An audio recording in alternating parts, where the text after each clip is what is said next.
Question number 3 क्या कहता है, एक constructor plan to install to slide, मतलब वो दो स्लाइड समझते हो, स्लाइड मतलब जो पार्कों में होते नहीं है ऐसे, ये स्टेयर होता है, चढ़ो यहाँ से सरकते जाओ, उन्हें बोलते हैं, ठीक है। For the children to play in the park, park में लगा रहा है, दो दो स्लाइड लगा रहा है और दोनों पे एक एक केस लगा रखा है कि ये स्लाइड इन बच्चों के लिए, ये स्लाइड इन बच्चों के लिए। तो बोला for the children below the age of 5 year, मतलब 5 साल से जो बच्चे छोटे होंगे, मान लो ये बच्चा है, ये 5 साल से 5 ईयर से छोटा है, मान लो 2 3 4 साल का है, ठीक है। For the children below the age of 5 year, मतलब 5 साल से छोटे बच्चों के लिए, she prefer to have a slide whose top is at a height of 1.5 metre.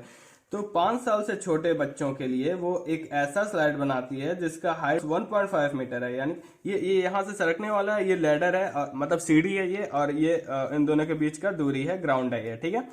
तो ये जो होगा 1.5 मीटर की ऊंचाई पे होगा, ठीक है। To have a slide whose top is at a height of 1.5 metre, मतलब इनकी जो ऊंचाई होगी ये 1.5 मीटर होगी, ठीक है। And is inclined at an angle of 30 degree, और ये जो इंक्लिनेशन होगा, इंक्लिनेशन समझते हो ना, इंक्लिनेशन मतलब हाइपोटेनस और ग्राउंड के बीच की जो एंगल बनता है उसे बोलते हैं। तो हाइपोटेनस इसमें यही है, स्लाइड और ग्राउंड के बीच में जो एंगल बन रहा है यही है, तो ये जो होगा तुम्हारा 30 डिग्री होगा, okay. And inclined at an angle of 30 degree to the ground, ठीक है।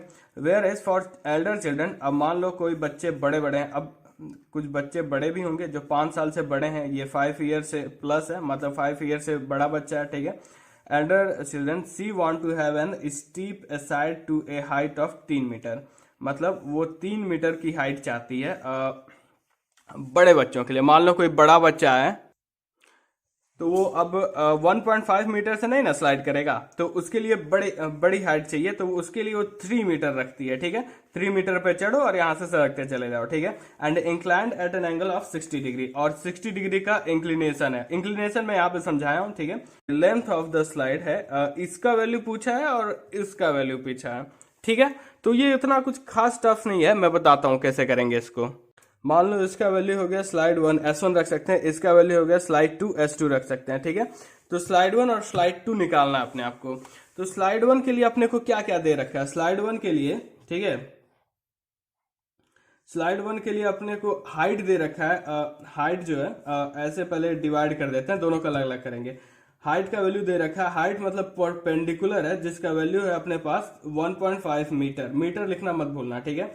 और S1 अपने आप को निकालना है, S1 जो की है वो है हाइपोटिनस, हाइपोटिनस, ठीक है। यहाँ भी वही हालत है, परपेंडिकुलर बोले तो हाइट टू दे रखा है, इसको भी H2 मान लो, ठीक है। H2 दे रखा है जो कि है अपना 3 मीटर, ठीक है। और अपने को S2 निकालना है, S2 निकालना है जो कि है हाइपोटेनस। तो जरा बताओ कोई ऐसा इक्वेशन है जिसमें परपेंडिकुलर और हाइपोटेनस आते हो, सॉरी कोई ऐसा इक्वेशन है जिसमें परपेंडिकुलर और हाइपोटेनस आते हो, है ना एक इक्वेशन जिसका वैल्यू है sine theta, sine theta equal to perpendicular divide, तो sine theta equal to perpendicular divide by hypotenuse, ठीक है। तो साइन थीटा जो है यहाँ पे 60 डिग्री है, तो sine 60 degree equal to perpendicular जो है अपना 3 मीटर है डिवाइड बाई हाइपोटेनस, ये तो अपने आप को निकालना है, ठीक है। तो hypotenuse equal to sine 60 equal to √3 divide by 2 होता है, ठीक है। तो इक्वल टू साइन 60 का वैल्यू मैं यही लिख देता हूँ √3 डिवाइड बाई 2, ठीक है। Sine 60 equal to 3 metre divide by hypotenuse equal to √3 by 2। ये √3 बाई 2 कहाँ से आया, तो साइन 60 का वैल्यू लिखा है मैंने, और कुछ नहीं।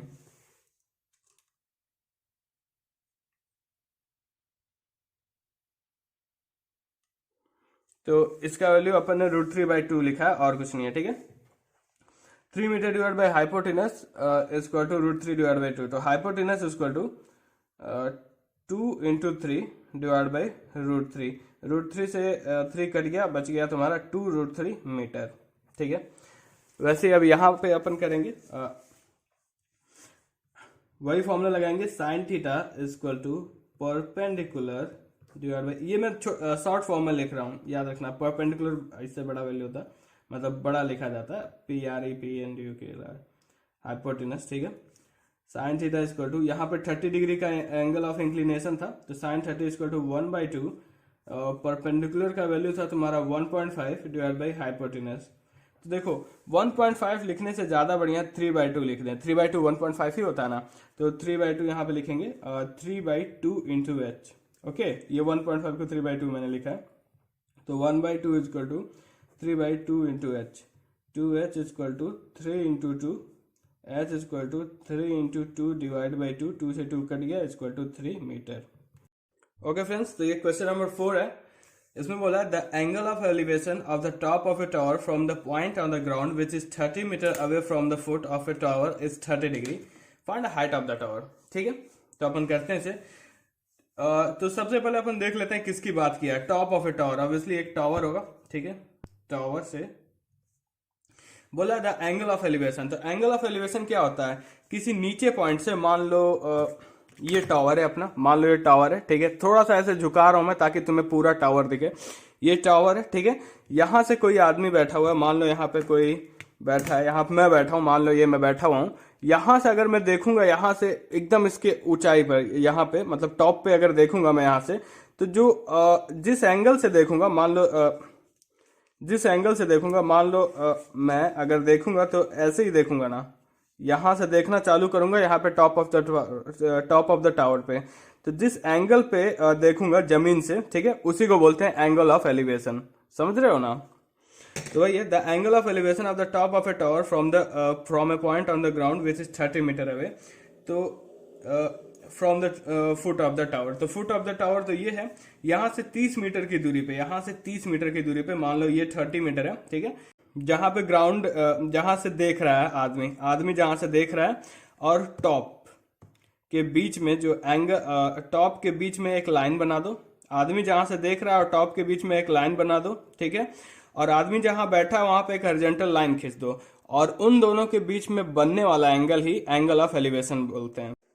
ओके, तो एंगल ऑफ एलिवेशन अपन समझ गए। ये है तुम्हारा 30 डिग्री। ठीक है, ये है अपना 30 degree. Find height of the tower. Height of the tower पूछा है, ये टावर है, इसकी हाइट पूछा है, मान लो ये h1 है, तो अपने को पूछा क्या है, h1 पूछा है, जो कि है अपना परपेंडिकुलर। इस ट्राइंगल में परपेंडिकुलर है ना, देखो परपेंडिकुलर है कि नहीं, ये है अपना परपेंडिकुलर। ठीक है, और बेस दे रखा है जो कि 30 मीटर है। अपने को दूरी पता है इन दोनों के बीच में, मान लो ABC है, मैंने नेमिंग कर दिया, BC is equal to 30 metre. अपने को दूरी पता था, तो 30 मीटर यहाँ लिखा हुआ था, कहाँ गया, 30 metre away from the foot of the tower.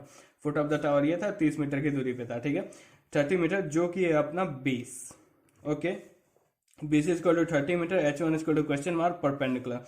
तो अब बताओ कोई ऐसा इक्वेशन है क्या जो परपेंडिकुलर और बेस को रिलेट करता हो? सोचो कुछ देर। ओके, तो स्टार्ट करते हैं।